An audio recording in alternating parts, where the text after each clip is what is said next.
வணக்கம். ஆயுத எழுத்து நிகழ்ச்சிக்கு அன்போடு வரவேற்கின்றோம் நேர்களே. சர்ச்சைக்குரிய நில ஆர்ஜித திருத்த மசோதா நாடாளுமன்ற மக்களவையில் 2 நாட்கள் நீண்ட விவாதத்துக்கு பிறகு சில நிமிடங்களுக்கு முன்பாக தாக்கல் செய்யப்பட்டிருக்கிறது. தாக்கல் ஆகியிருக்கிறது, பாஸ் ஆகியிருக்கிறது. அந்த பில் காங்கிரஸ் வெளிநடப்பு செய்ய பெரிய கூச்சல், பெரிய விவாதத்துக்கு பிறகு இந்த மசோதாவானது மக்களவையில் தாக்கல் ஆகியிருக்கிறது. மக்களவையில பாஸ் ஆகிறது ஒரு பெரிய விஷயம் அல்ல. நிச்சயமான ஒரு சோதனை, ஒரு மிகப்பெரிய சோதனை நாடாளுமன்ற மாநிலங்களவையில் பாரதிய ஜனதா அரசாங்கத்துக்கு காத்திருக்கிறது. ஏனென்றால் அங்கே பாரதிய ஜனதா அரசுக்கு மெஜாரிட்டி கிடையாது, எதிர்கட்சிகளுக்குத்தான் பெரும்பான்மை இருக்கிறது. இந்த நிலையில் இது நாடாளுமன்ற மாநிலங்களவையில பாஸ் ஆறதுதான் உண்மையிலேயே பெரிய சோதனையாக இருக்க போது. நாடாளுமன்ற மக்களவையில் சில வினாடிகளுக்கு முன்பாக இந்த பில் ஆனது பாஸ் ஆகியிருக்கிறது. இதற்கு ஒரு பெரிய எதிர்ப்பு எழுந்திருந்தது அரசியல் அரங்கத்தில் என்றால் நிச்சயம் மிகையல்ல. 2013 இந்த ஒரு சட்டமானது ஒரு அரசியல் கருத்தொற்றுமை ஏற்பட்டு தாக்கலாகிறது. அதற்கு பிறகு பாரதிய ஜனதா அரசு வந்த பிறகு சில திருத்தங்களை மேற்கொண்டு அவசர சட்டமாக கொண்டு வருகிறது. இதற்கு பெரும் எதிர்ப்பு எழுகிறது. ஏனென்றால் எந்த நோக்கத்துக்காக இந்த நில ஆர்ஜித சட்டமானது கொண்டு வரப்படுகிறதோ அது இந்த சட்டத்திலிருந்து நீக்கக்கூடிய அவசர சட்டம் எது? இந்த அவசர சட்டம் என்ற ஒரு குற்றச்சாட்டு எழுகிறது. அந்த அவசர சட்டம் ராட்டிஃபை ஆகணும் பார்லிமெண்ட்ல. அதற்கான காலக்கெடு இன்னும் சில நாட்கள்ல முடியக்கூடிய நிலையில இந்த நிர்பந்தத்துல மக்களவையில் தாக்கலாக இருக்கிறது. மாநிலங்களவையில் தாக்கலாகுமா இல்ல ஒரு ஜாயிண்ட் பார்லிமெண்டரி செஷன், அதாவது 2 அவைகளும் கூடி இதை ஒப்புதல் கொடுக்கக்கூடிய ஒரு நிலை வேண்டுமாங்கிற ஒரு கேள்வி எழுந்திருக்கிறது. இவையெல்லாம் கேள்வியாக எழுந்திருக்கிறது. இதை பற்றித்தான் இந்த நிகழ்ச்சியில் விரிவாக விவாதிக்க இருக்கின்றோம் நேர்களே. இந்த நிகழ்ச்சியில் நம்மிடையே பங்கேற்கிறார்கள் காங்கிரஸ் கட்சியை சேர்ந்த செய்தி தொடர்பாளர் ஜோதிமணி அவர்கள், அதே போல பாரதிய ஜனதாவின் திரு நாராயணன் அவர்கள் நம்முடைய இந்த விவாதத்தில் இணைகிறார், மற்றும் மார்க்சிஸ்ட் கம்யூனிஸ்ட் கட்சியை சேர்ந்த திரு கனகராஜ் அவர்கள் இந்த நிகழ்ச்சியில் நம்முடைய இணைகிறார், மற்றும் திரு சுமன் சி ராமன் அவர்கள், டாக்டர் சுமன் சி ராமன் அவர்களும் இந்த விவாதத்தில் நம்முடைய இணைகிறார்கள். திரு நாராயணன் அவர்கள்ட்ட நான் கேட்க இருப்பது, இது ஒரு வாழ்வாதார பிரச்சனையாக பாரதிய ஜனதா அரசு பார்க்காமல் இதை ஒரு கௌரவ பிரச்சனையாக, எப்படியும் நாங்கள் அவசர சட்டம் கொண்டு வந்து விட்டோம், நீங்களே ஒப்புக்கொண்ட அந்த ஒரு மசோதாவை எப்படியும் நாங்கள் மாற்றியாவோம் அப்படிங்கறத ஒரு கௌரவ பிரச்சனையாக பாரதிய ஜனதா பார்க்கிறதோ?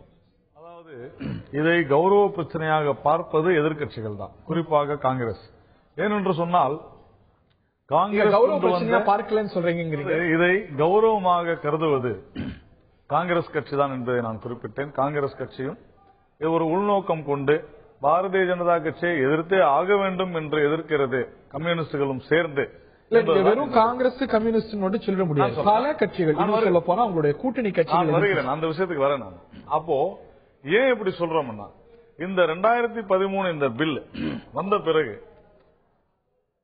பாரதிய ஜனதா கட்சி ஆட்சிக்கு வந்தவுடன் அனைத்து மாநிலங்களிடமும் இந்த மசோதா குறித்து பேசிய பொழுது, கலந்து ஆய்வு செய்த போது, அனைத்து மாநில முதலமைச்சர்களும் அந்த அரசாங்கங்களும், குறிப்பாக ஹரியானா மற்றும் நம்முடைய மகாராஷ்டிரா, இவ்வளவு மாநிலங்கள்ட்ட கருத்து கேட்டோம், இப்படி சொல்லிருக்காங்க, பப்ளிக் டொமைன்ல சொல்லலாம். நீங்களே ஹரியானா மாநிலம் கேட்டா பண்ணிடுவாங்களா அவங்க? அந்த மசோதா எந்த வடிவத்தில் அதை மாற்றுவதற்கு என்ன இந்த 8 மாதத்துல பாதிப்பு அப்படின்னு நீங்க ஏன் விளக்கல? நீங்க உங்களுடைய மனசுக்குள்ள இருக்கிற பதில நான் சொல்லணும்னு எதிர்பார்க்கறீங்க.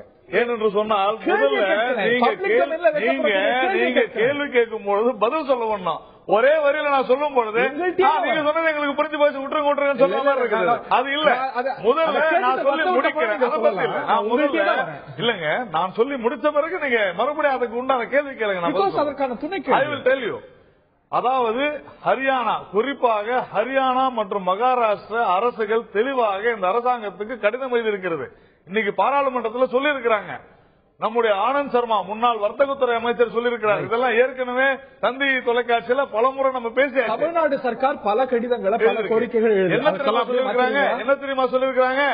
இந்த அப்படியே இந்த மசோதா வந்தால் நிலம் கையகப்படுத்துவது என்பது முடியாத காரியம். இன்னைக்கு பாராளுமன்றத்தில் அமைச்சரும் சொல்லியிருக்கிறார். இதுல ஏன் சொல்ல வரோம்னா இது விஷயம் நடக்கும். 2013 பில்ல நீங்க ஆதரிக்கும் பொழுது உங்களுக்கு தெரியாதா? நல்ல கேள்வி. அதை செயல்படுத்தும் போது வரக்கூடிய பிரச்சனைகளை தான் மாநில அரசுகள் சொல்லி அதை திருத்தம் கொண்டு வந்திருக்கிறோம். அவ்வளவுதான். இந்த ஹரியானா கேட்டுக்கொண்டதுனால இன்னைக்கு அவசர சட்டமா ஹரியானான்றீங்க. நான் குறிப்பாக சொன்னேன், எல்லா அரசாங்கமும் சொல்லி இருக்குது, குறிப்பா காங்கிரஸ். ஏனென்று சொன்னால் அவர்கள் தான் எதிர்கட்சி. காங்கிரஸ் சொன்னதுல இப்ப இரட்டை வேடம் காங்கிரஸ் தான் போட்டுக்கிறது, பிஜேபி போடல. டாக்டர் சுமன் சி ராமன் அவர்கள்ட்ட நான் சொல்ல விரும்புறேன். இனி வரைக்கும் கேள்வியாக இருப்பது என்னன்னா, 2013 இந்த ஒரு மசோதா ஆக்ட் ஆகிறது. அப்பொழுது பாரதிய ஜனதா இதை ஆதரிக்கிறது. இன்னைக்கு வாட் இஸ் த ரேஷனல்? எதற்காக இது அவசர சட்டமாக மாறுகிறது? அவசர சட்டமாக மாறி திருத்தம் கொண்டு வரப்படுகிறது அப்படிங்கிறதுக்கு அரசாங்கம் கொடுக்கக்கூடிய விளக்கம் அப்படிங்கிறது திருப்தி அளிக்கும் வகையில் இருக்கிறதா? இல்ல அரசாங்கம் கொடுக்கும் விளக்கத்தை பத்தி ஒரு பக்கம், அது அப்புறம் வருவோம். முதல்ல இந்த என்ன செய்யறாங்க இந்த அமெண்ட்மெண்ட் மூலம், இந்த மசோதால இந்த மாற்றங்கள் என்ன மாற்றங்கள் மிக முக்கியமா இது பார்க்கணும். ஏன்னா விவசாயிகளை பாதுகாக்கக்கூடிய ஒவ்வொரு ஒரு பாதுகாப்பு வலை போடப்பட்டிருக்கு. அதுல சிஸ்டமேட்டிக்கா அதை எல்லாத்தையும் உடைக்கிறாங்க. முக்கியமா முதல்ல அந்த ஒரிஜினல் 2013 பாஸ் பண்ண பில்ல 80% கன்சென்ட், அதாவது அவங்களுடைய ஒப்புதலுடன் விவசாயிகள் 80% ஒப்புதல் செய்தால்தான் சில கேட்டகரிக்கு 80%, சில கேட்டகரிக்கு 70%. இப்போ அந்த ஒப்புதல் 5 கேட்டகரிக்கு தேவையில்லை. 6 கேட்டகரிக்கு இப்போ அது ஒண்ணு மட்டும் இன்னைக்கு மாத்திருக்காங்க. அதுக்கு தேவையே இல்லை. சோ விவசாயிகளின் ஒப்புதல் அதற்கு தேவையில்லை. ஒண்ணு. ரெண்டாவது, அந்த நிலத்தை எடுத்து கையகப்படுத்துறதுக்கு அப்ரூவல் தேவையில்லை. ரெண்டாவது, சோசியல் இம்பாக்ட் அசஸ்மெண்ட் ரொம்ப ரொம்ப முக்கியம். அதாவது நிலத்தை எடுக்கும் பொழுது அந்த சமுதாயத்திற்கு அங்கு ஏற்படக்கூடிய மாற்றங்களை பற்றி, இப்போ ஒருத்தருடைய நிலத்தை நீங்க எடுத்துக்கலாம், ஆனால் அந்த நிலத்துல ஒரு 500 பேர் வேலை செய்யலாம். சோ அந்த 500 பேரும் பாதிக்கப்படுகிறார்கள். அது அவர்கள் வாழ்வாதாரத்துக்கு என்ன செய்யப்பட வேண்டும் அப்படிங்கறது யோசிக்கணும். அதுக்கு பேர் சோசியல் இம்பாக்ட் அசஸ்மெண்ட். இந்த சோசியல் இம்பாக்ட் அசஸ்மெண்ட்டும் செய்யப்பட வேண்டும் ஒரு ரூல் இருந்துச்சு, அதையும் வேணாங்கிறாங்க. மூணாவது பாத்தீங்கன்னா மிக முக்கியமாக, இப்போ யாராவது ஒருத்தர் ஒரு அதிகாரி, ஒரு அரசு அதிகாரி தவறு செய்து ஒரு விவசாயி அதனால் தன் நிலத்தை இழந்து விட்டார். அந்த விவசாயி அந்த அதிகாரி கோர்ட்டுக்கு போய் ஒரு கேஸ் போடலாம். இப்ப என்ன சொல்றாங்க, அதுவும் முடியாது, அதுக்கும் நீங்க அரசாங்கத்தினுடைய அனுமதி வாங்கிக்கணும். எப்படிங்க அரசாங்கம்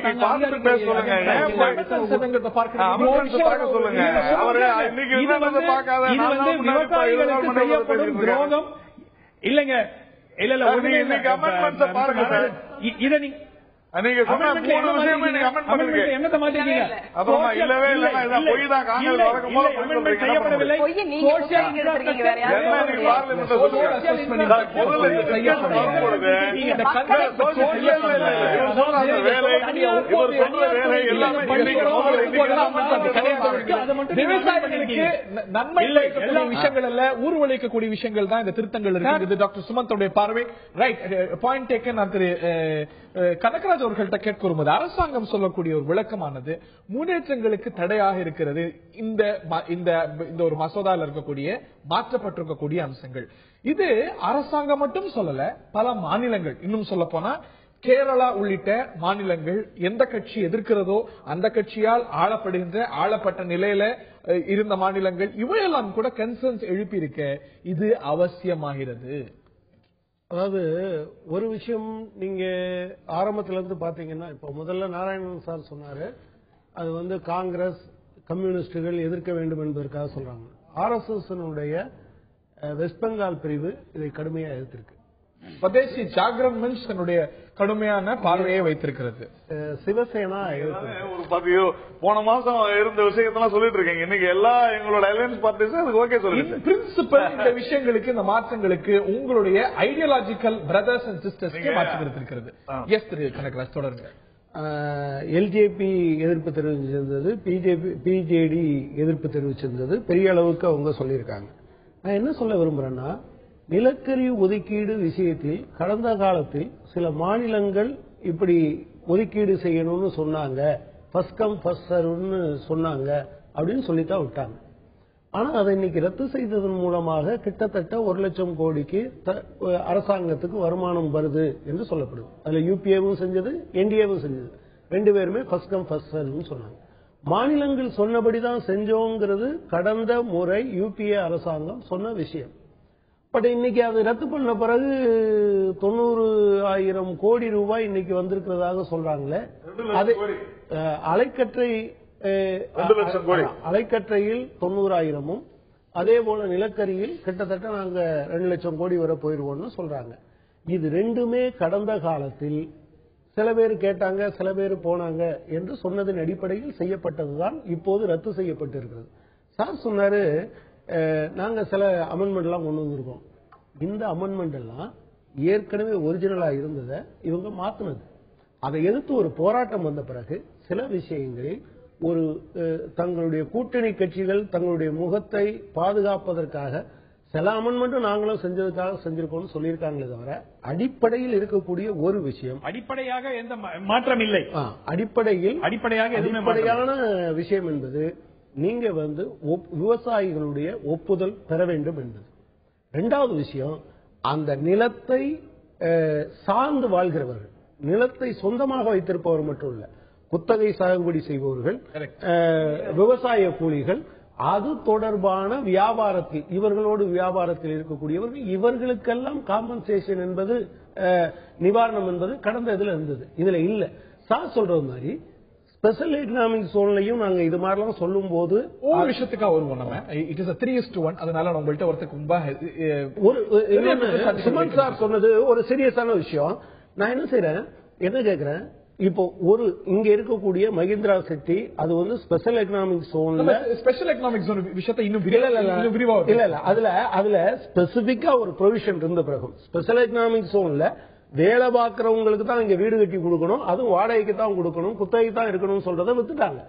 இது மீது நடவடிக்கை எடுப்பதற்கான வாய்ப்பு இருந்த பிறகும் அரசாங்கம் நடவடிக்கை எடுக்கல. ஆனா ஒரு அதிகாரி தப்பு பண்ணா நடவடிக்கை எடுக்க கூடாதுங்கிறது என்ன நியாயம்? 3:1 அப்படிங்கறதுனால திரு நாராயணன் அவர்களுக்கு எல்லாத்தையும் நீங்க ரிபட் பண்ணலாம். சில பாயிண்ட்ஸ் வைக்கப்பட்டிருக்கிறதுனால திரு நாராயணன் அவர்கள்ட்ட கேட்க விரும்புகிறேன். மோதியும் கூட சொன்னார், இது நாங்க ஒரு விவசாயிகளுக்கு நன்மை பயக்கக்கூடிய விஷயங்கள் இந்த மசோதால இருக்கு அப்படின்னு. முக்கியமான குற்றச்சாட்டு விவசாயிகளுடைய நன்மைகளை பறிக்கக்கூடிய விஷயங்கள் அப்படின்னு சொல்லுங்க. இதுல விவசாயிகளுக்கு என்ன நன்மை பயக்கக்கூடிய அமெண்ட்மெண்ட்டை நீங்க கொண்டு வந்திருக்கீங்க, இல்ல அந்த ஒரிஜினலா நீங்களும் ஏற்றுக்கொண்டு பாஸ் செய்யப்பட்ட மசோதால அப்படி என்ன நன்மையை செஞ்சுட்டீங்க? தீமை தானே இருக்குங்கிற குற்றச்சாட்டு. இப்போ அந்த பில்லுல இருந்து நாம என்ன மாத்திருக்கோம் அப்படின்னு பார்த்தா, நீங்க சொல்ற அந்த கன்சென்ட் அப்புறமா சோசியல், அதுதான் ரொம்ப முக்கியமானது. அது உங்களுடைய பார்வை. ஆனா அந்த பில்லு அன்னைக்கு தப்பான பார்வை கொண்டிருந்தா பிஜேபி. நான் சொல்றேன், நான் முதல்லயே சொன்னேன், சுஷ்மா ஸ்வராஜ் ஹரிஹரன் நான் ஒரு விஷயம் சொன்னேன், அந்த பில்லு வந்த பிறகு அதை நாம இம்ப்ளிமெண்ட் பண்ணும் பொழுது என்னென்ன பிரச்சனைகளை மாநில அரசாங்கங்கள் பேஸ் பண்ணதுன்னு சொன்னதெல்லாம் இந்த மாற்றங்கள். அதாவது நாம சிஸ்டம்ல உட்கார்ந்துகிட்டு பேப்பரை படிச்சுட்டு எதுவும் செய்ய முடியாது. நான் என்ன கேட்கிறேன், ஒரு மத்திய அரசு மாநில அரசுகளை கேட்க வேண்டுமா வேண்டாமா, அல்லது காங்கிரஸை போல இருக்க வேண்டுமா? அவர் சுமந்த் ஏதாவது ஒன்று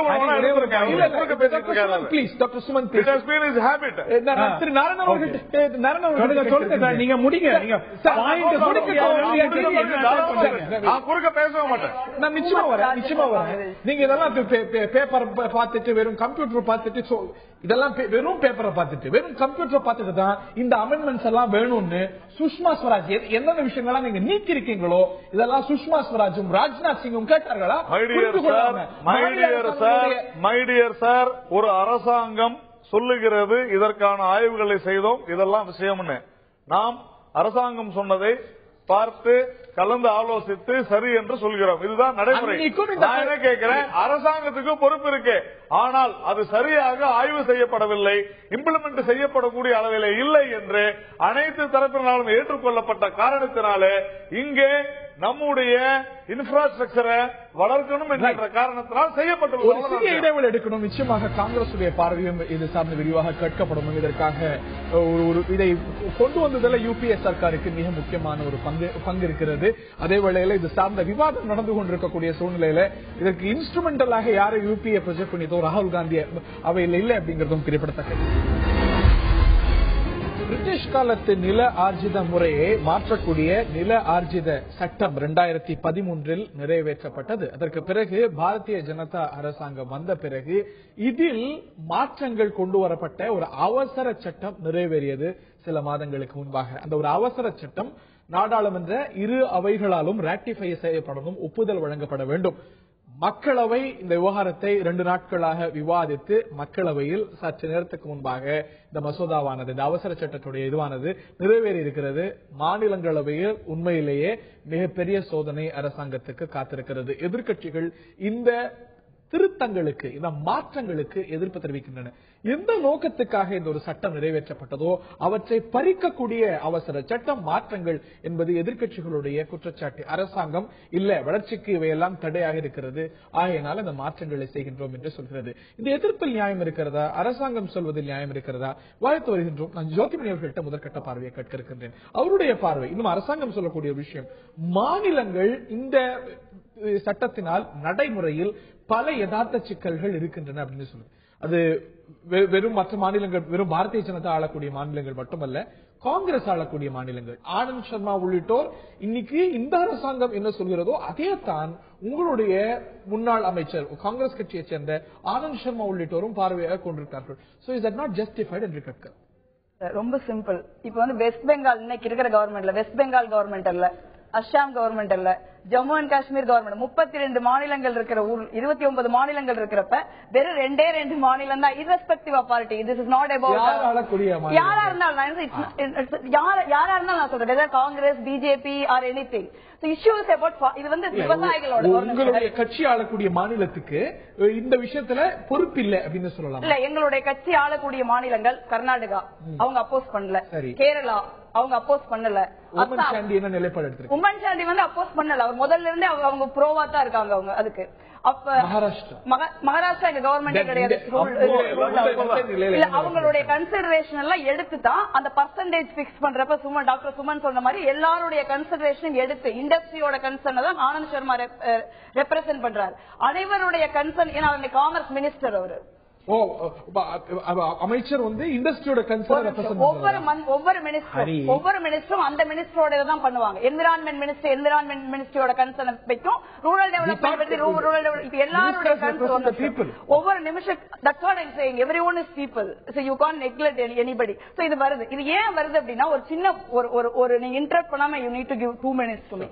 இது என்னன்னா, இந்த சட்டம் வந்து மோடி திருத்துறாரு, நீங்க இவ்வளவு பெரிய சத்தம் எல்லாம் போட வேண்டியது இல்ல. இதுதான் அவர் செய்வாரு. ஏன் அப்படின்னா, அவர் குஜராத் மாடலை நான் நிறைவேற்றுறேன் அப்படின்னு சொல்லிதான் ஆட்சிக்கே வந்தார். குஜராத் மாடல் என்பது இதுதான், விவசாயிகளுக்கு விவசாய நிலங்களை பிடுங்கி கார்பரேட்டுகளுக்கு கொடுப்பது.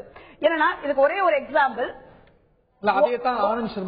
ஒரே நிமிஷம், நீங்க வந்து வாதத்துக்கு வைக்கலாம், நான் வந்து ரெக்கார்டோட சொல்றேன். நீங்க ஒரு விவசாய நிலங்களை குஜராத்ல ஒரு ஸ்கொயர் ஃபீட் வந்து ₹1 விவசாயிகளுடைய எதிர்ப்பை மீறி நிலத்தை பிடுங்கி மோடி வந்து அதை அதானி கொடுக்கிறார். அதை 8 மாதம் கழித்து அதானி ₹15,000 ஸ்கொயர் ஃபீட்டுக்கு அதை விற்கிறார்.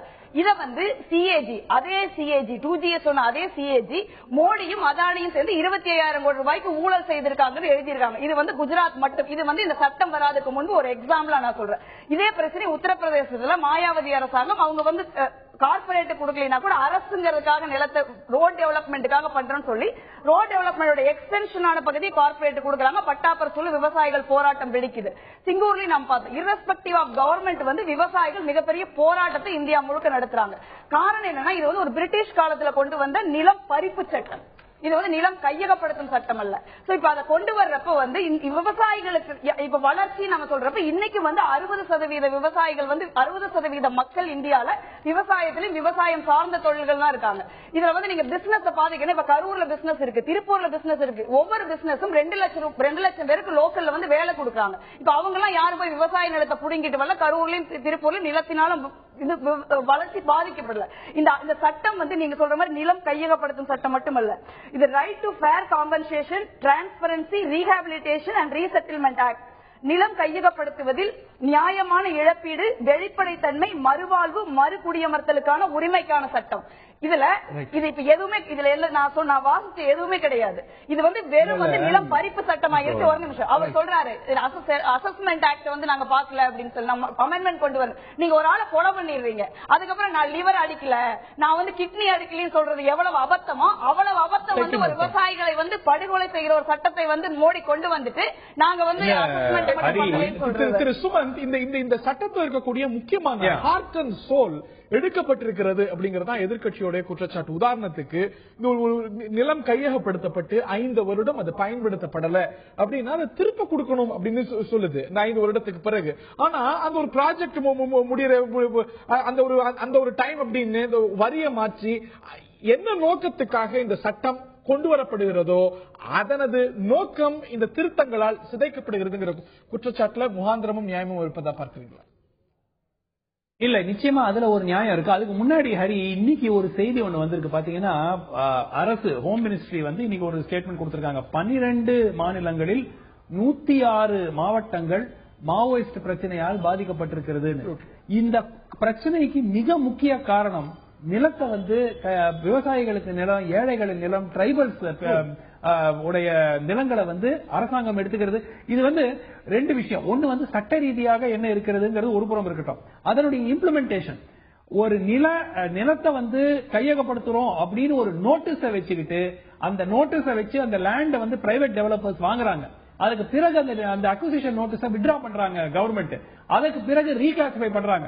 இந்தியாவில் ஒவ்வொரு மாநிலத்திலும் நடக்கக்கூடிய ஒரு விஷயம் தான் இது. வந்து காங்கிரஸ் கிடையாது, பிஜேபி கிடையாது, எல்லா மாநிலங்களிலும் இதே திருட்டுத்தனம், அயோக்கியத்தனம் நடந்து கொண்டிருக்கிறது. எல்லா அரசாங்கம், எந்த கட்சி பத்தி நம்ம பேசவே வேண்டாம். இதனால வந்து 2 விஷயம். இந்த பாதுகாப்பு விலை, விவசாயிகளை பாதுகாப்பதற்கான அந்த பாதுகாப்பு விலை தேவைப்பட்டதா? நிச்சயமாக தேவைப்பட்டது. இது ஒரு வாதம் இருக்கலாம். இது வந்து இதனால வந்து டெவலப்மெண்ட், அதாவது மேற்கொண்டு இண்டஸ்ட்ரிக்கோ தொழில்துறைக்கோ வந்து நிலம் வந்து வாங்குறது கஷ்டமா இருக்கும். ஆனால் 2 விஷயம். ஒரு நீங்கள் சாலைகளுக்கும், நீங்கள் ரயில் திட்டங்களுக்கும், நீங்கள் பாதுகாப்பு துறைக்கும் நீங்கள் நிலம் எடுப்பதற்கு யாருமே வந்து ஆட்சேபிக்க போறது இல்ல. அப்படி ஆட்சேபனை இருந்தாலும் அதை வந்து சமாளிக்கக்கூடியது நாட்டினுடைய கடமை. ஆனால் நீங்க வந்து தனியார் துறைக்கு நீங்க தாரவாத்து கொடுப்பதற்காக நிலத்தை விவசாயிகளினுடைய அனுமதி இல்லாமல் நாங்கள் பெற்றுக்கொள்வோம் என்று கூறுவது எந்த விதத்தில் நீங்க நியாயப்படுத்த முடியும்?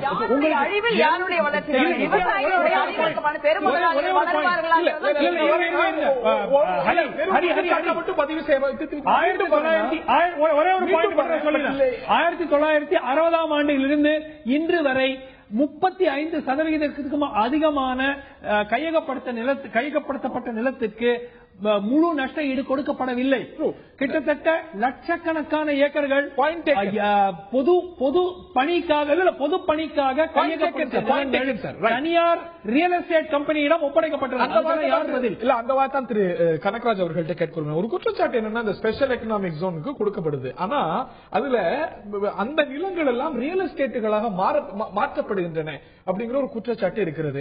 அப்படி இருக்கக்கூடிய சூழ்நிலையில இந்த ஒரு சட்டமானது, இந்த திருத்தங்களானது அது போன்ற சூழ்நிலையை தான் மேலும் வலுப்படுத்தும் அச்சம் எழுகிறது. இது பற்றி வேற சில கருத்துக்களும் நீங்க கூற விரும்புகிறீங்க? அதாவது ஒண்ணு வந்து நான் சொல்ல விரும்புறது, இப்போ பிரதமர் சொல்லியிருக்காரு இது விவசாயிகளுக்கு நன்மை அளிக்கும்.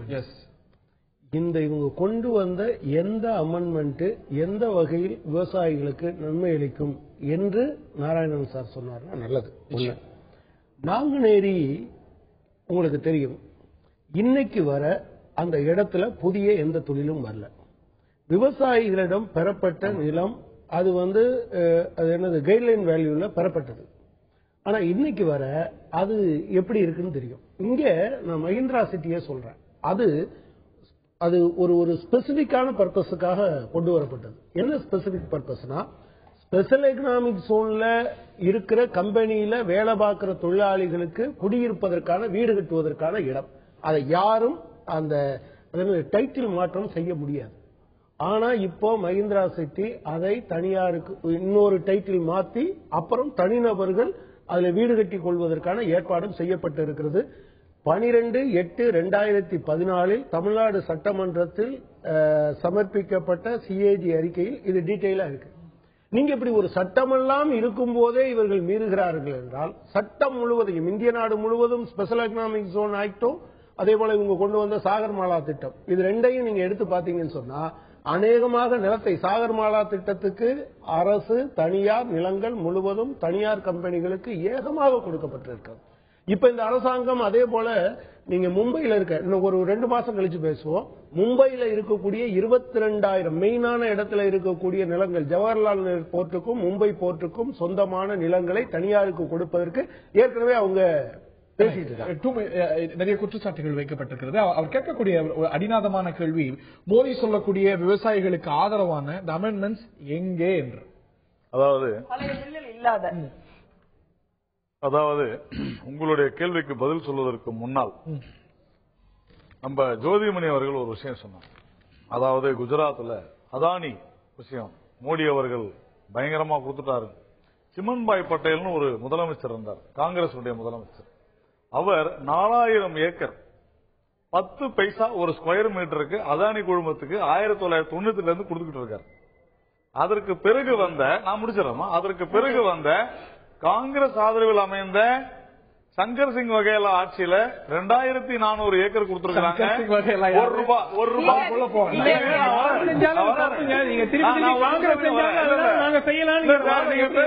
அமைதியா இருந்தாங்க. எதுக்காக நீங்க குறுக்க பேசுறீங்க?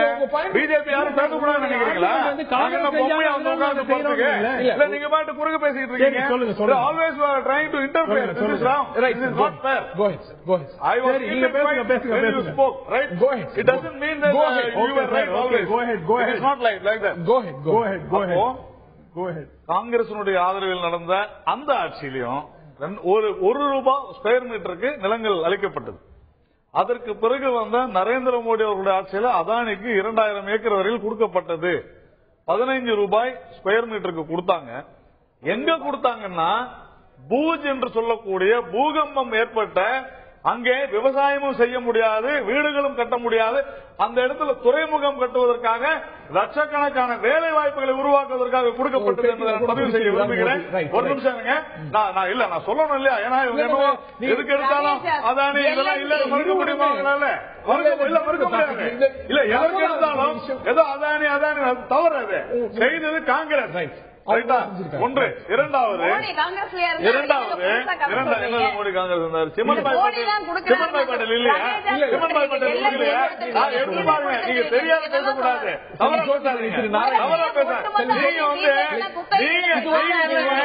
அபத்தமாக பேசுவது இவர்களுடைய வேலையாக தான் விட்டது. ஒன்று இல்லைங்க, அதாவது இதை இவங்க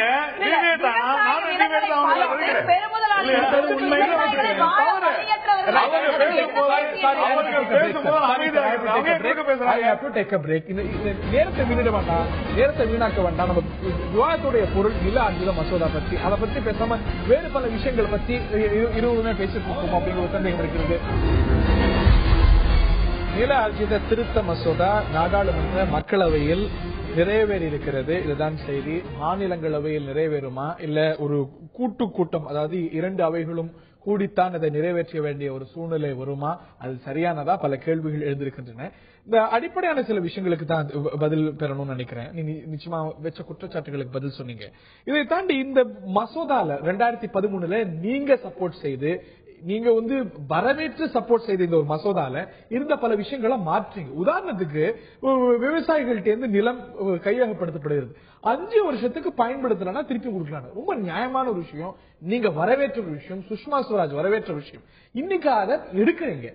வாட் ஜஸ்டிஃபைஸ் 5 வருஷம் ஒரு விஷயம் ஆர்ஜிதமாகுது, கையகப்படுத்து, பயன்படுத்தலன்னா திருப்பி கொடுக்கறதுல என்ன ஒரு அநியாயம் இருக்க முடியல? அதாவது இந்த விஷயத்துல 5 வருஷம் விஷயத்துல நீங்க இப்ப கூடங்குளம் எடுத்துங்க. எத்தனை வருஷம் ஆச்சு நம்மளுடைய ப்ராஜெக்ட் இம்ப்ளிமெண்ட் ஆகுது? இந்த மாதிரி தேச பாதுகாப்பு சம்பந்தப்பட்ட பல விஷயங்கள் 5 வருஷம்ன்றது ஒரு ஷார்ட் டைம். அந்த ப்ராஜெக்ட் முடிக்க நான் ஒரு விளக்கம் தான் கொடுக்கிறேன். அந்த ப்ராஜெக்ட் தொடங்கவே இல்லை அப்படின்னா திருப்பி கொடுக்கறத பத்தி இது தொடங்கிட்டு டிலே ஆகும், பிரச்சனைகள் இருக்கும், கிளியரன்ஸ் வரணும். Absolutely understood. 5 வருஷம் நிலத்தை கையகப்படுத்துறாங்க, பயன்படுத்தல. அதாவது நீங்க சொல்றது யாரோ ஒருத்தர்கிட்ட வாங்கினா பரவாயில்ல. ஒரு 100 கிலோமீட்டருக்கு ஒரு இல்ல 5 கிராமம் எடுக்கிறோம். 3 கிராமத்துல வேலை நடக்குது, ஒரு கிராமத்துல இங்க வேலை நடக்கல, திருப்பி கொடுத்தா எப்படி கொடுக்க முடியும்? This is the problem. இதை கொஞ்சம் இன் டெப்த் போய் நம்ம பார்க்கணும். ஒன்று. இரண்டாவது, இந்த காம்பன்சேஷன் விஷயத்துல 13 ஆக்ட்ஸ்ல நாம கொண்டு வந்திருக்கோம். ரோட்வேஸ் எல்லாம் சொன்னாங்க. இப்ப இவரு நம்ம நண்பர் சுமந்த் கூட சொன்னாரு இன்னி வரைக்கும் காம்பன்சேஷன் வரலன்னு. இதுல பாதிக்கப்பட்டது பர்சனலா நானும் கூட. என்னென்று சொன்னால் 1998 எடுத்துக்கொண்ட என்னுடைய நிலத்துக்கு பணம் இன்றும் நான் வாங்கவில்லை. ஏனென்று சொன்னால் நாங்க கேஸ் போட்டிருக்கோம் கோர்ட்ல. இந்த அளவு இல்ல, அதுதான் சொல்றேன், இந்த அளவு இருக்கு. ஆனா விஷயம் என்னன்னு கேட்டீங்கன்னா, இப்ப இருக்கிற இதுல 4 times மார்க்கெட் பிரைஸ் கிடைச்சிருது. இதுதான் பெரிய விஷயம் விவசாயிகளுக்கு. ஒன்று. இரண்டாவது, இன்று கொண்டு வரப்பட்டிருக்கிற திருத்தத்துல மிக தெளிவாக விவசாயிகள் இருக்கக்கூடிய நிலத்துல இருந்தாக்க குடும்பத்துல ஒருவருக்கு கட்டாயமாக வேலை வாய்ப்பு அப்படின்றத சொல்லி இருக்கிறோம். அதற்கு அடுத்து ஒரு நிமிஷம் அதற்கு அடுத்து நம்ம கனகராஜ் ஒரு முக்கியமான விஷயம் சொன்னார். உதாரணத்துக்கு இந்த மஹிந்திரா சிட்டி பத்தி சொன்னார். இப்போ அது இந்த ப்ராஜெக்டுக்கும் அதுக்கு சம்பந்தம் இல்லை, இம்ப்ளிமெண்டேஷன். அதுதான் சொல்கிறோம், நிர்வாகத்தை சீர்திருத்த வேண்டும். இது சட்டத்தை ஒழுங்கா இம்ப்ளிமெண்ட் பண்ணினாங்கன்னா அது மத்திய அரசாக இருந்தாலும் சரி, மாநிலம் கண்டிப்பா எடுக்கணும். அதையும் கொண்டு வந்திருக்கோம். அந்த அதிகாரி மீது நடவடிக்கை என்பதையும் இந்த திருத்தத்தில் கொண்டு வந்திருக்கிறோம். ஒன்னே ஒண்ணு மட்டும் தான் நாராயணன் சார்ட்ட. இப்போ இது ரொம்ப இதா சொன்னாரு, அந்த திருத்தத்தை மாத்திருக்காங்களான்னு எனக்கு தெரியல. ஏன் இல்ல அதை இவங்க புதுசா இல்ல, ஒரு நிமிஷம், அதை இவங்க புதுசா கொண்டு வரல.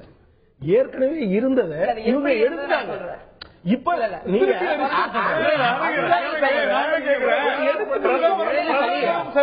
பிரதமர் மிக தெளிவாக சொன்னார். இதுல என்ன செய்து விடலாம் சார் ஒரு விஷயத்துக்கு அவர் பதில் சொல்ல. ஏற்கனவே இருந்த சட்டத்தை விட நீங்கள் கொண்டு வந்த திருத்தத்தின் எந்த பிரிவின் காரணமாக விவசாயிகள் அதிக பலனடைகிறார்கள்? அது 13 ஆக்ட்ல 4 டைம் காம்பன்சேஷன் ஒன்று. இரண்டாவது ஏற்கனவே இருக்கக்கூடிய விஷயம் அதை எதிர்கட்சிகள் இருந்துச்சு இல்லையே, நான் இல்லாததான் கொண்டு வந்திருக்கிறாங்க நான் சொல்றேன். ஏன்னா நான் முதல்ல இருந்த சட்டம் பச்சையா போய் சொல்றாரு. Sorry to use this word. என்ன சட்டத்தில் இருந்ததுன்னா குறைந்தபட்சம், அதாவது நீங்க அர்பன் ஏரியாவாக இருந்தால் 6 மடங்கும், ரூரல் ஏரியாவாக இருந்தால் 4 மடங்கும் கொடுக்க வேண்டும். அது குறைஞ்சபட்சம். ஆனா ஐடியல் சிச்சுவேஷன் அந்த சட்டம் என்ன சொல்லுதுன்னா, இன்னைக்கு நீங்க ஒரு லேண்ட் வாங்குறீங்க, அந்த லேண்ட் சும்மா இருக்குது. பர் ஸ்கொயர் ஃபீட் நான் எக்ஸாம்பிள் சொல்றேன், லேண்ட் 10 ரூபாய்னு வச்சுக்கோங்க. இன்னத்த ரேட் நீங்க போட்டு வாங்க கூடாது. நாளைக்கு நீங்க டெவலப் பண்றீங்க, டெவலப் பண்ணப்ப அந்த லேண்டோட விலை உயருது. அந்த உயருகிற விலையில் 4% சொன்னாங்க, சாதாரண 4% இல்ல. இப்ப அந்த உயருகிற விலைங்கிற இடத்தையே கட் பண்ணிட்டு அதை டீப்ரமோட் பண்ணி இப்படி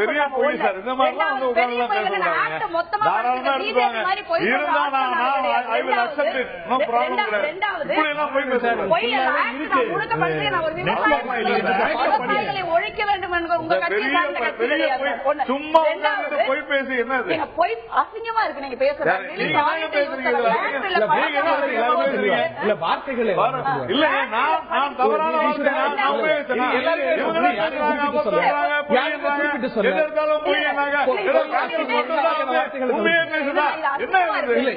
உங்களுக்கே தெரியும் போய்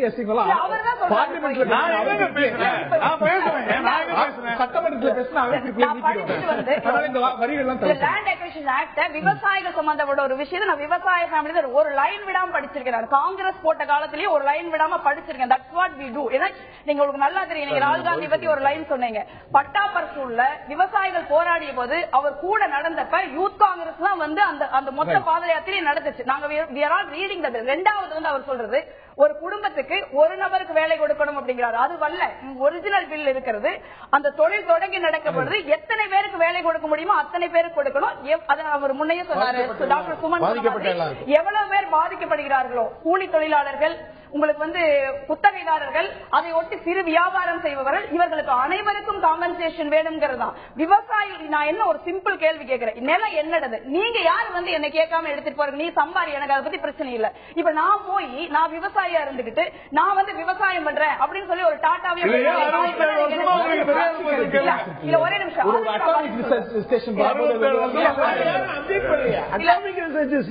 நீங்க கன்சென்ட் வேணாம்னு முடிவெடுங்க. பதில் சொல்றேன். சும்மா சொல்றாரு என்னன்னா, நீங்க 91க்கு முன்பு வரைக்கும் நீங்க வந்து பிரைவேடைசேஷன் ஆகல இந்தியா. அப்ப வந்து எதுக்கெல்லாம் நிலம் எடுப்பாங்கன்னா வந்து டேம் கட்டுறதுக்கு, ரோடு போடுறதுக்கு, இதுக்கான நிலம் தான் இருக்கும். 91 குளோபலைசேஷன் வந்த அப்புறம் கார்பரேஷன் வருது. அந்த சின்ன புரிதலாவது உங்களுக்கு இருந்திருக்குன்னு நான் எக்ஸ்பெக்ட் பண்றேன். கார்பரேஷன் வர்றப்ப சுமன் சொல்ற மாதிரி இது கட்சி பிரச்சனை கிடையாது, காங்கிரஸ் பிஜேபி பிரச்சனை, விவசாயிகளுடைய வாழ்வாதார பிரச்சனை. அப்ப இரஸ்பெக்டிவ் ஆஃப் கவர்மெண்ட் இந்த பிரச்சனை நடக்குது. அதனாலதான் காங்கிரஸ் உறுதியா விவசாயிகளை பாதுகாக்க வேண்டும் அடிப்படையில் தான் அதை கொண்டு வந்து விவசாயிகள் வாழ வேண்டும் இந்த நாட்டில் ஒரு கொள்கை. டாக்டர் சுமன், விவசாயிகளை ரெண்டு பார்வைகள் இருக்கு. இப்ப இன்னைக்கு வந்து சில சட்ட திருத்தங்கள் கொண்டு வந்து வரப்பட்டாலும் கூட அவை ரிஸ்டோர் பண்ணப்பட்டிருக்கா? புதிய நலன்கள் திரு நரேந்திர மோடி பார்லிமெண்ட்டுக்கு வெளியும் உள்ளியும் சொன்னது போல நலன்கள் இந்த திருத்தங்கள்ல கொண்டு வரப்பட்டிருக்கா? நீங்க பாத்திருப்பீங்க. I want to know through you. ஆமா, இல்ல ஹரி, இது வந்து அவங்க இது வந்து காங்கிரஸ் பிஜேபி பிரச்சனை கிடையாது. அது எடுத்துருங்க. இது வந்து அரசியலுக்கு அப்பாற்பட்ட ஒரு பிரச்சனை.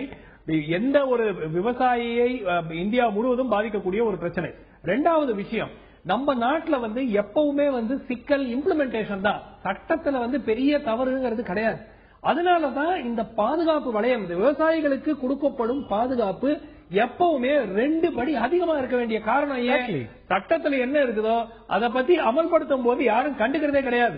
அரசு வந்து ஒரு நிலத்தை ஒரு பில்டரோடையோ இல்ல ஒரு ரியல் எஸ்டேட் கம்பெனியோடையோ யாராவது அதிகாரி 4 பேர் நினைச்சாங்கன்னா ஒரு விவசாயினுடைய நிலத்தை எடுக்க முடியாமல் ஒரு சூழ்நிலை இருக்கப்பட வேண்டும். அந்த சூழ்நிலை வந்துதான் அந்த 2013 பில் கொண்டு வர ஒரு முயற்சி செய்தாங்க. ஏன்னா அது நிச்சயமாக வந்து அது வளர்ச்சிக்கு ஒரு பாதிப்பு ஏற்படும், விரைவாக லேண்ட் அக்வயர் பண்ண முடியாது, எல்லாம் வாஸ்தவம் தான். ஆனால் அமலாக்கத்தில் நம்மளோட இம்ப்ளிமெண்டேஷன்ல நிறைய பிரச்சனைகள் இருக்கு. அதனாலதான் பாதுகாப்பு விவசாயிக்கு அதிகமாக கொடுக்கணும். அதுக்காக தான் இந்த பில்லு கொண்டு வந்தாங்களே தவிர அந்த பில்ல வந்து இருக்கிற அந்த ஒவ்வொரு சிஸ்டமேட்டிக்கா அந்த பாதுகாப்பு வளையத்தை ஒவ்வொன்னா வெட்டி வெட்டி வெட்டி இதை எல்லாத்தையும் எடுத்துட்டீங்கன்னா நிச்சயமாக நீங்க என்ன வேணா சட்டத்தில் வச்சிருக்கலாங்க. காம்பன்சேஷன் 6 மடங்கு வச்சுக்கலாம், நீங்க 12 மடங்கு வச்சுக்கலாம். கொடுக்கறது இல்லையே, பாதி 35% காம்பன்சேஷன் போகல. எக்ஸாக்ட்லி 50 ஆண்டு காலமாக நீங்க ஸ்டாட்டிஸ்டிக்ஸ் எடுத்து பாருங்க. சட்டத்தில் எதை வேணா போட்டுக்கலாங்க. But main thing implementation. அதனாலதான் இந்த வளையம் அதிகமாக தேவைப்படுகிறது. இந்த வளையம் அப்படிங்கிறது விவசாயிகளுக்கு அதிகமாக தேவைப்படுவது அப்படின்னு இன்னைக்கு டாக்டர் சுமந்தோ, ஜோதிமணி அவர்களோ, திரு கனகராஜோ அவர்கள் சார்ந்திருக்கக்கூடிய கட்சிகளோ சொல்லல. ரவிசங்கர் பிரசாத் சொல்லியிருக்கிறார். சந்தன் மித்ரா பார்லிமெண்ட்ல பேசிய குறிப்புகள் இருக்கிறது. இன்னைக்கு எல்லாம் மிஸ்யூஸ் பண்ணப்படும். இன்னைக்கு எவையெல்லாம் எதிர்கட்சிகள் எதிர்க்கிறாங்க, அவங்க எல்லாம் அரசியல் பண்றாங்கன்னு சொல்றீங்களோ அவற்றையெல்லாம் எதிர்கட்சியா இருக்கு. 70% கன்சென்ட், சோசியல் இம்பாக்ட் அசஸ்மெண்ட்லாம் எப்படி நீங்க வந்து ஒரு வளர்ச்சியை பாதிக்கும் அப்படின்னு அவ்வளவு எளிமையா தள்ளிட்டு போயிட முடியும்? அதாவது நீங்கள் சொல்வது உண்மையாக கூட இருக்கலாம், நான் இல்லன்னு சொல்லல. ஆனா ஒரு விஷயம் நான் மட்டும் சொல்லல, நீங்கள் சொல்லினது கரெக்ட். அதாவது அப்படிதான் சொன்னோம்னே வச்சுப்போம், ஒன்னும் பிரச்சனையே இல்லை. நான் சொல்வது இதற்கு பிறகு முடியாது. இதற்கு பிறகு இந்த ஆக்ட் வந்த பிறகு அனைத்து மாநிலங்களுமே, ஒரு மாநில அரசுகளே, முதல்வர்களே தெளிவாக இது போன்ற சூழல் இருந்தால் நிலம் கையகப்படுத்துதல் என்பது சாத்தியமே இல்லைன்னு மறுக்கும் பொழுது இந்த நாட்டில் வந்து வளர்ச்சியை தேவையில்லை சொல்ல முடியுமா? அதான் உண்மை.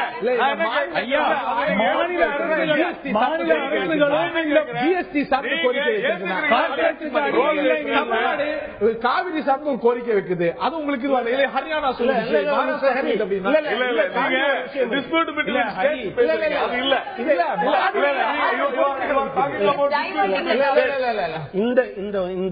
இந்த மசோதா காங்கிரஸால் முதலில் தாக்கல் செய்யப்பட்ட போது இன்னைக்கு இருக்கிற நிலைமையில அது இல்ல. இதன் மீது இடதுசாரிகள் கருத்து சொன்னோம், பாரதிய ஜனதா கருத்து சொன்னது, காங்கிரசுக்குள்ள ஒரு பகுதி இது சரியில்லை, இது மாற்றப்பட வேண்டும் என்று பேசினது பல மாநில முதலமைச்சர்கள் சொன்னாங்க. இந்த மாநில முதலமைச்சர்களாம் சொன்னதையெல்லாம் கேட்ட பிறகு ஒட்டுமொத்தமாக பாராளுமன்றம் நிறைவேற்றிய பில் இது.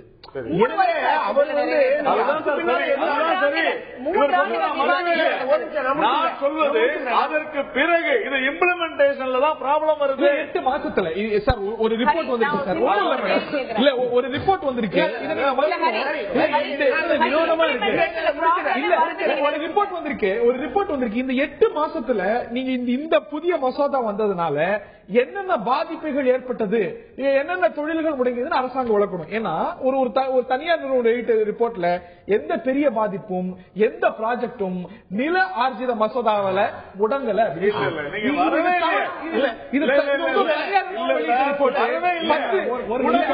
தவறு அப்படின்னா அரசாங்கம்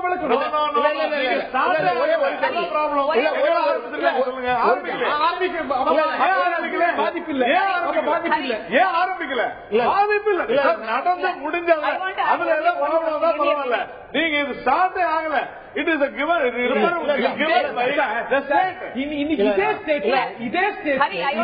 இதே ஸ்டேக் ஹோல்டர்ஸ் தான் மாநில அரசுகள் இன்னைக்கு எதையெல்லாம் கேட்டு நாங்கள் மாற்றங்களை கொண்டு வந்தோம் அப்படின்னு நீங்க சொல்றீங்களோ இதே கன்சர்ன்ஸ் அன்னைக்கு ரகசியமா இல்ல. அன்னைக்கு it was made in public domain.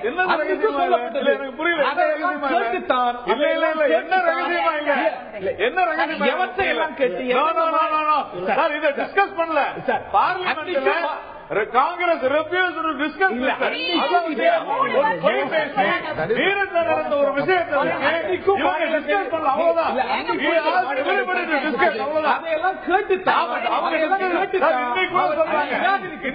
மாநில அரசு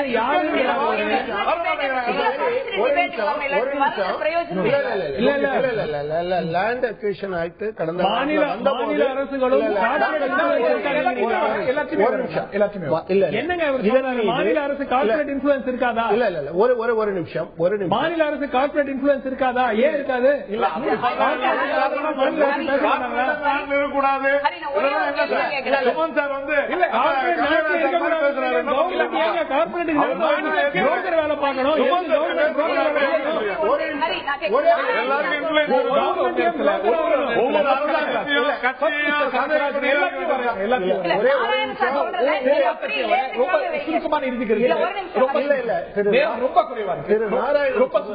திரு நாராயணன் சொன்னதுல லேண்ட் அக்விசிஷன் பில் ஒவ்வொரு அமெண்ட்மெண்டும் ஓட்டு கூடப்பட்டு அப்படித்தான் நிறைவேறிச்சு 2013 நம்பர் 1. இல்ல இல்ல ஒரே ஒரு நிமிஷம். அப்போ லோக்சபானா அது சரி கிடையாது.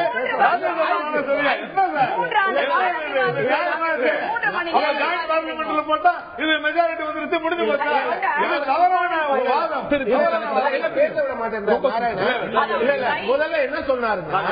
முதல்ல என்ன சொன்னாருன்னா விவாதமே நடக்காம போச்சுன்னாரு. இப்ப நான் அதை சொன்னோன்னு அது மாதிரி தானே இப்ப நடக்குதுன்னு சொல்றாரு. ப்ராப்ளம்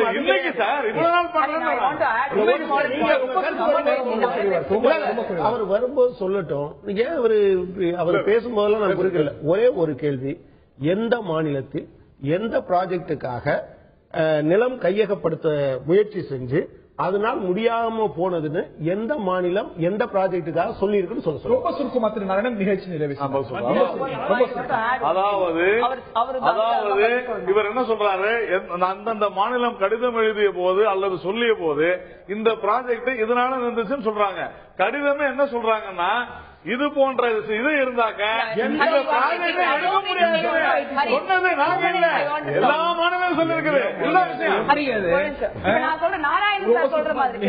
நாராயணன் சார் சொல்ற மாதிரி ஒரு வாதத்திற்கே நீங்க தடைபடுதல் வச்சுங்க. யாருடைய வளர்ச்சி? விவசாயிகள் எல்லாம் ஏமாளிகளாக இருக்க வேண்டும். விவசாயிகள் எல்லாம் வளர்ச்சிக்கு என்ன வளர்ச்சி?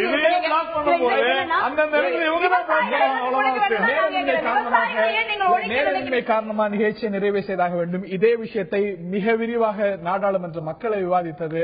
நாடாளுமன்ற மாநிலங்களவையும் அதைவிட விரிவாக விவாதிக்க வேண்டிய ஒரு நிலை இருக்கிறது. நிச்சயமாக இன்னும் பல கட்டங்களில் விவாதிக்க வேண்டிய ஒரு விஷயம், ஒரு நீண்ட விவாத பொருள். நேயர்களுடைய கருத்து என்ன கேட்கலாம்.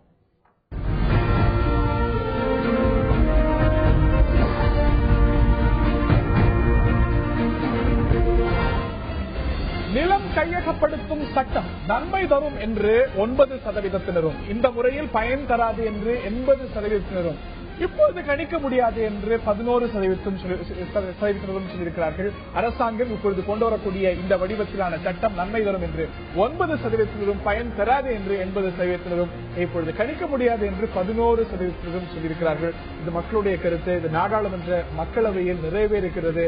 நாடாளுமன்ற மாநிலங்களவையில் அரசாங்கத்தால் ஒரு கருத்தொற்றுமையை உருவாக்க முடியுமா? சில விஷயங்களில் அரசாங்கம் இந்த விவகாரத்தில் விட்டுக் கொடுத்திருக்கிறது. நாடாளுமன்ற மாநிலங்களவையில் இதை நிறைவேற்றுவது அப்படிங்கிறது உண்மையிலேயே ஒரு கடினமான காரியம் இருக்கக்கூடிய அரசியல் சூழ்நிலையில. ஆனால் அதற்கான முயற்சிகள் அரசாங்கம் ஈடுபட்டு வருகிறது. இது நன்மையா? இதுல அரசாங்கத்துடைய இது ஒரு கூற்று இந்த மாற்றங்கள்ல முகாந்திரங்களும் நியாயமும் இருக்க செய்கிறதா? இவற்றை நாடாளுமன்ற மாநிலங்களவையும் விவாதிக்க இருக்கிறது. நாமும் இன்னும் பல கட்டங்களில் விவாதிக்க வேண்டியிருக்கிறது. நிகழ்ச்சியில் பங்கு பெற்ற விருந்தினர்களுக்கும் பார்த்தினர்களுக்கும் நன்றி. மீண்டும் ஒரு சர்ச்சையை கிளப்பியிருக்கிறார் முன்னாள் நீதிபதி மார்க்கண்டேய கட்சு. அவர் இப்படித்தான் ஆரம்பிக்கிறார் அவருடைய ஆர்டிக்கல். நான் பாப்புலாரிட்டிக்காக இதை நான் சொல்லல, இது சரி பெரிய சர்ச்சையாகும், எல்லாரும் எதிர்ப்பாங்கன்னு தெரியும், ஆனாலும் நான் சொல்றேன் அப்படின்னு என்ன சொல்றார்?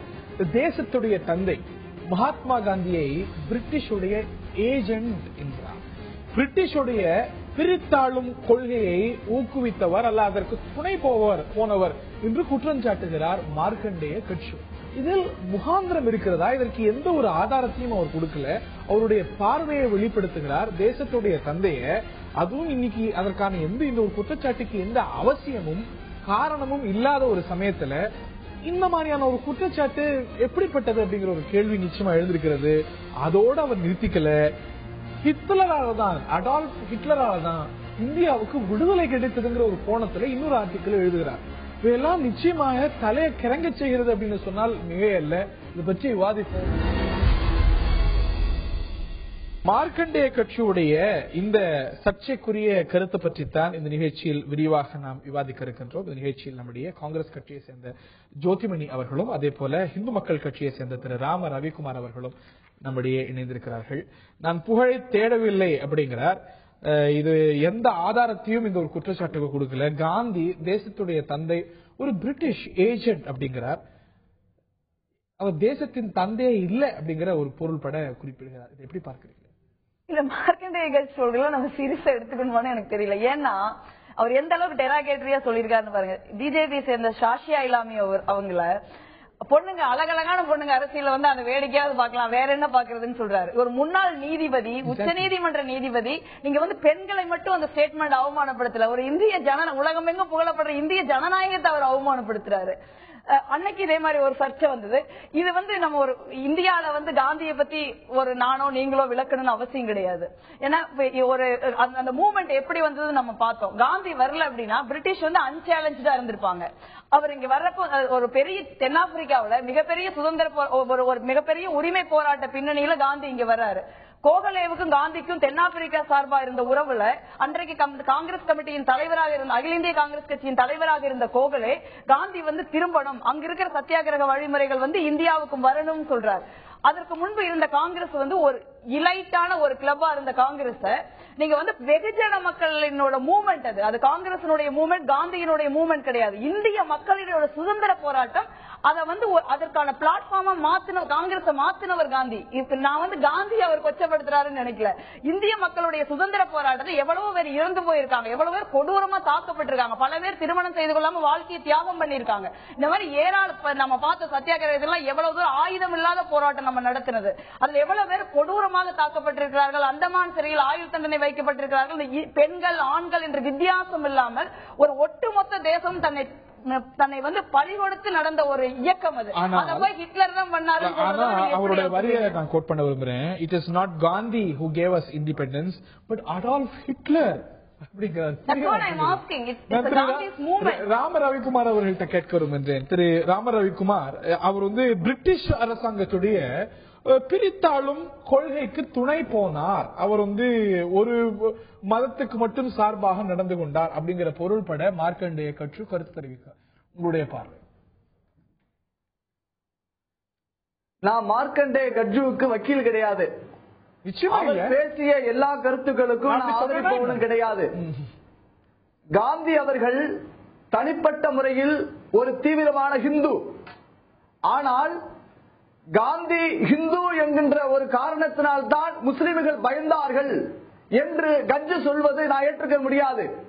முஸ்லிம்கள் இந்த தேசத்தோடு நாங்கள் ஒட்டி வாழ மாட்டோம் என்று தேச பிரிவினையில் சொன்ன பொழுது, தேச பிரிவினைக்கு காரணமான முகமது அலி ஜின்னா, மிஸ்டர் காந்தி, மிஸ்டர் இல்ல ஜின்னா சொன்னார் அதற்கு தலைமை. அப்படி பார்த்தா காந்தி அவர்கள் மாத்திரம் சுதந்திரத்திற்கு பாடுபடவில்லை. கப்பலோட்டி தமிழர் பாடுபட்டு இருக்கிறார், ராஜகுரு சுகதேவ் பாடுபட்டு இருக்கிறார்கள், வீர சாவர்கர் பாடுபட்டு இருக்கிறார்கள். இவர்கள் எல்லாம் தேசத்திற்கு பாடுபடவில்லை என்றால் பாரத தாயுடைய ஒரு மைந்தன் காந்தி அவர்கள். ஆனால் தேசத்திற்கு தந்தை என்பதை நாங்கள் ஏற்றுக்கொள்ளப் போவதில்லை. ஒரே ஒரு விஷயம் நான் எங்களை டைவர்ட் பண்றேன். காந்தி அவர்கள் இஸ்லாமியர்களுக்கு ஆதரவாக நடந்து கொண்டார்கள் என்பதை விட இந்துக்களுக்கு ஆதரவாக நடக்கவில்லை. தேசம் பிரிக்கப்பட்ட நீங்க இப்படி ஒரு குற்றச்சாட்டு வைக்கிறீங்க, நீங்க தொடர்ந்து சொல்லிட்டு வரீங்க. ஆனால் மார்க்கண்டேய கட்சி சொல்கிறார் மகாத்மா காந்தி பல இடங்கள்ல அவர் ஒரு பிரிவுக்கு ஆதரவானவர் அப்படிங்கறத சொல்றாரு. ரகுபதி ராகவ ராஜாராம்னு பாடினாரு. I believe in protection of the cow அப்படின்னாரு. நான் சனாதன ஹிந்து அப்படின்னு சொன்னாரு. ஆக அவர் நீங்க யாருக்கு எதிரானவர்னு சொல்றீங்களோ அவங்களுக்கு தான் ஆதரவானவர்னு கட்ஜு சொல்ற. இல்ல நான் என்ன சொல்றேன், முஸ்லீம்களுடைய மனப்பான்மை அப்படித்தான். இப்ப காந்தி சொல்லக்கூடிய கருத்துக்கள் பசுவை கொல்லக்கூடாதுன்னு சொன்னார். அவர் பிஜேபி காரர் கிடையாது. மதமாற்ற தடை சட்டம் கொண்டு வரணும்னு சொன்னார். காந்தி பிஜேபி காரர் கிடையாது. ஆனா காந்தியுடைய கொள்கைகளுக்கு விரோதமாக இருக்கக்கூடிய காங்கிரஸ்காரர்கள் உண்மையான காந்தியவாதிகளாக இருப்பார்களே ஆனால் பசுவதை தடை சட்டம் நாட்டில் வருவதற்கும் மதமாற்ற தடை சட்டம் வருவதற்கும் ஆதரவு தெரிவிக்க வேண்டும். இந்த ஒரு அவருடைய கருத்தை கட்ஜுடைய கருத்தை பார்க்கும் பொழுது நீங்க காந்தியுடைய ஸ்பீச் எல்லாம் பார்க்கும் பொழுது அவர் யங் இந்தியாவில் எழுதினார், நான் சனாதன ஹிந்து, நான் வர்ணாசிரம தர்மத்தை நான் கடைபிடிக்கிறேன், நம்புறேன், நான் ப்ரொடெக்ஷன் ஆஃப் த கவ் நான் பாக்குறேன். In public meetings he sang Hindu bhajan Raghupati Raghava Rajaram அப்படிங்கிறார். இதுல இன்னொன்னு என்ன பாத்தீங்கன்னா, இந்த ஒரு யாருக்கும் எந்த கருத்தையும் சொல்றதுக்கு உரிமை இருக்கிறது.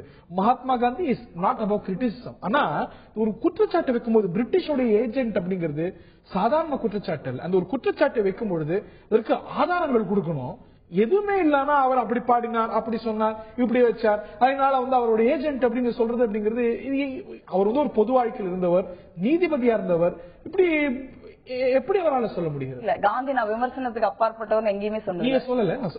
காந்தியை நான் சொல்லல, காந்தி சொல்லல. ரெண்டாவது அவர் ஒரு இந்து தன்னை இந்துன்னு சொன்னிக்கிறதுல என்ன பிரச்சனை மார்க்கண்டேய கட்சிக்கு எனக்கு புரியவே இல்லை. காந்தி இந்து தான். அவர் நான் ஒரு சனாதன இந்துன்னு சொல்றாரு. அவர் வேதங்களை முழுக்க படிச்சிருக்காரு. வேதங்களை படிச்ச அளவு குரானை படிச்சிருக்காரு, பைபிளை படிச்சிருக்காரு. ஆனா காந்தி அதே மாதிரி இவங்க முஸ்லீம் பத்தி சொன்னாரு. அதுக்கு நான் சொல்லிடுறேன். இந்திய சுதந்திர போராட்டத்தை காங்கிரஸ் காந்தி காங்கிரஸாக மாற்றுவதற்கு முன்பு முஸ்லீம் லீக்கும் கிலாபத் இயக்கமும் காங்கிரஸ் கட்சியும் தான் அந்த 125 ஆண்டு கால போராட்டத்தை நடத்தினாங்க.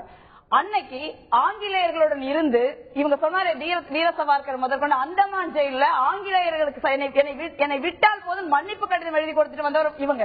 அது மட்டுமல்ல, சுதந்திர போராட்ட தியாகிகளை காட்டி கொடுத்த ஒரு கும்பல் இன்று முஸ்லீம்கள்.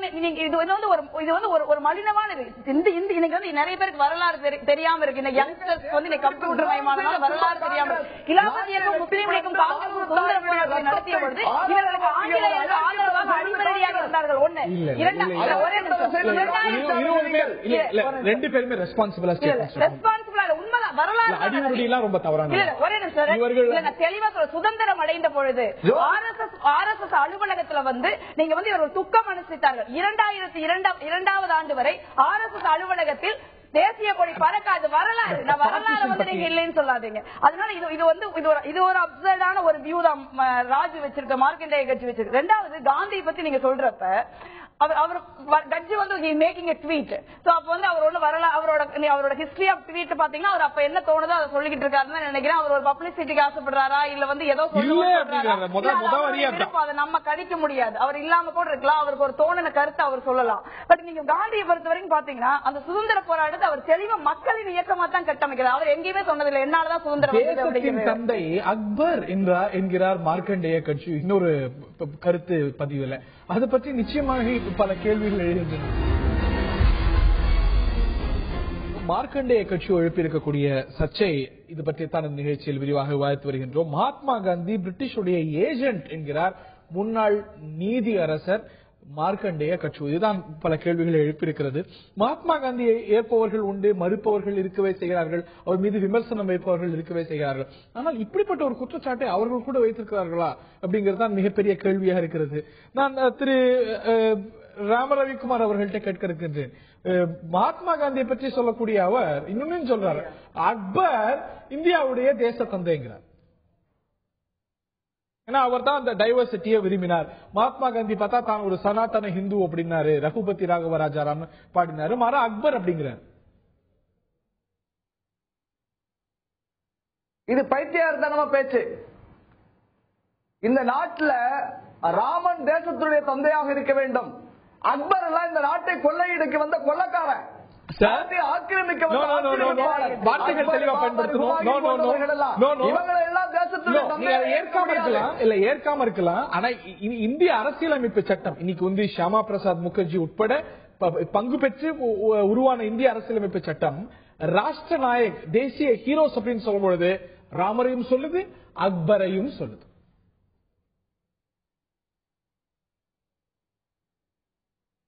ராமராவ் இருக்கட்டுமே, அது அவங்க கருத்து சுதந்திரம் சொல்றதுக்கு கட்சிக்கு உரிமை இருக்கிறப்ப ரவிக்குமார் ரெட்டி கருத்தை நான் சொல்றேன். இல்ல வார்த்தைகளை தெளிவா இருக்கும்.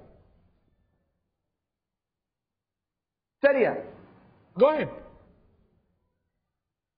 ஹலோ, ஒரு நீதியரசராக இருப்பவர், கேட்கவில்லை, ஒரு நீதியரசராக இருந்தவர் ஒரு தேசத்துடைய தந்தையை பற்றி பேசும் பொழுது இந்த மாதிரியான ஒரு அணுகுமுறையை பின்பற்றது அப்படிங்கிறது எப்படிப்பட்டதுங்கிறதா இருவற்றுமே நான் காமனா வைக்கக்கூடிய கேள்வி.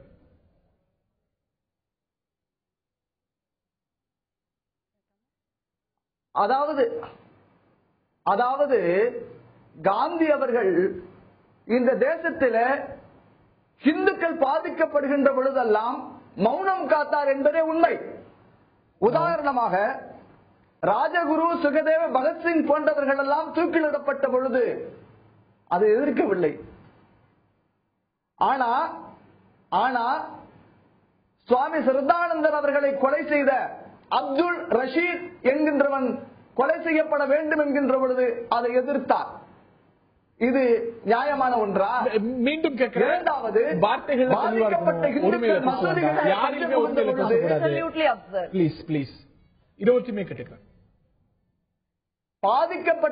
பாதிக்கப்பட்ட பொழுது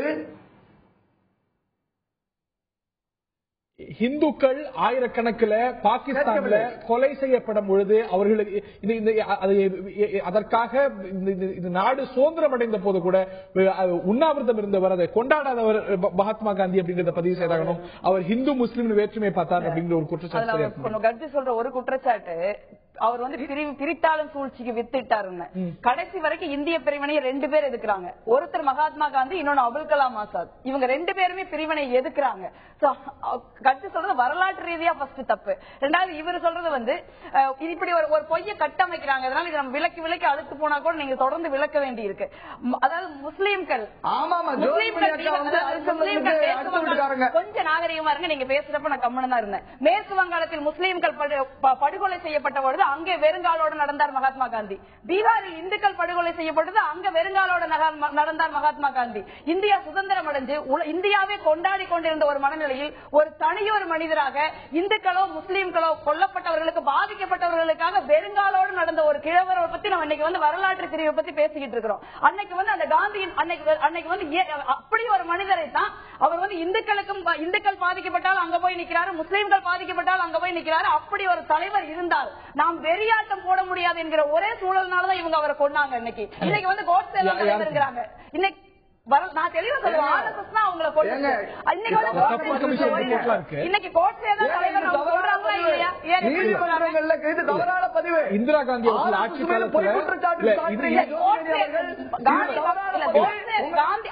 இந்திரா காந்தி காலகட்டத்தில் வெளியிடப்பட்ட கபூர் கமிஷன் ரிப்போர்ட் நிச்சயமாக கோட்ஸேக்கு யாரும் வக்காலத்து வாங்க கூடாது. கோட்ஸே ஒரு கொலைகாரன் அவர் சொல்றாரு. இல்ல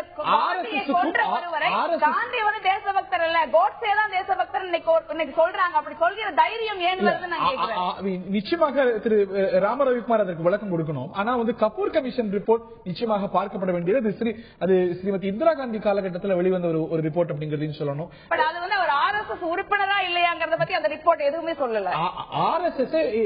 RSSக்கும் இதற்குமான சம்பந்தத்தை பத்தி கபூர் கமிஷன் விசாரித்து அறிக்கை கொடுக்குது.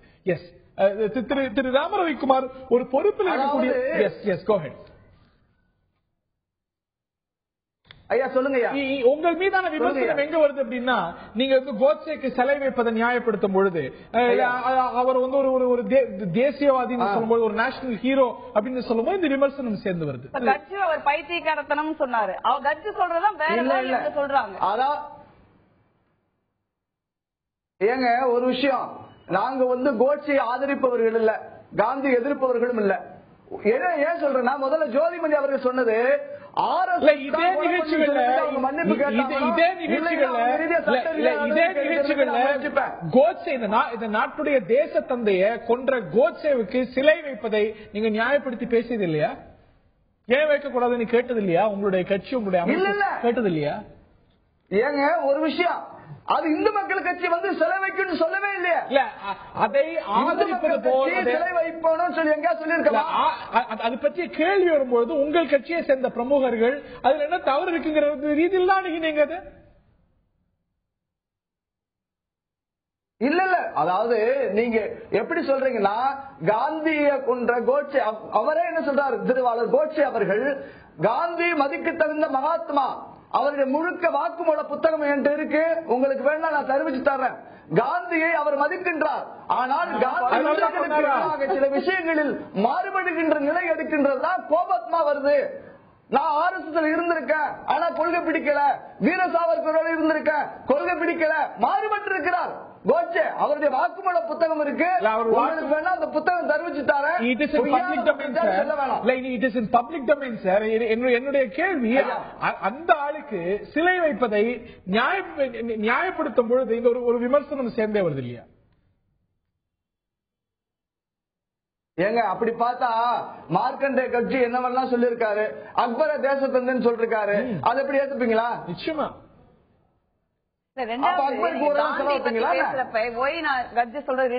சொல்றேன்னா இது சார்ந்த உங்களோட கருத்து கேட்க இருக்கின்றன. அதே போல இந்த நாட்டுடைய கிரேட் டைவர்சிட்டியை அக்பர் பார்த்தார் அப்படின்னு சொல்லிட்டு அக்பர் தான் தேசத்துடைய ஒரு தந்தையாக இருக்க முடியும் அப்படிங்கிற அர்த்தத்தில் எழுதுங்க. அக்பரும் பார்த்தார், நம்ம அதை மறுக்கல.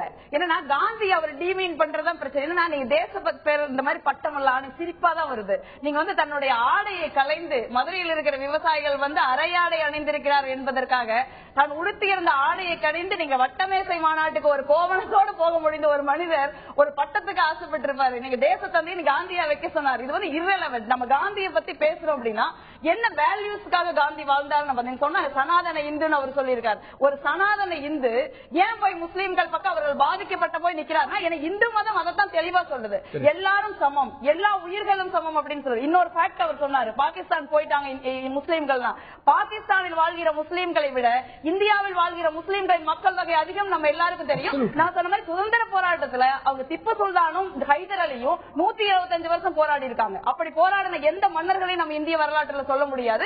இதோட திப்பு சுல்தானோட குழந்தைகள் அடமானத்துக்கு போனாங்க. இது வரலாறு. இந்த வரலாறுகளை நம்ம இப்ப சொல்லி கொடுப்பதில்லைங்கிறதுனால இன்னைக்கு என்ன வேணாலும் சொல்ற ஒரு சூழல் இருக்கு. அதை ஒட்டிதான் மார்க்கண்டேய கட்ஜுவி நான் சொல்றேன். என்ன சொன்னாலும் இன்னைக்கு கட்ஜு சொல்லிட்டாரு, இது உண்மையா இருக்குமான்னு ஒரு ட்விட்டர் உலகத்துல இன்னைக்கு ஃபாஸ்டான சூழல் இப்படி இருக்கு.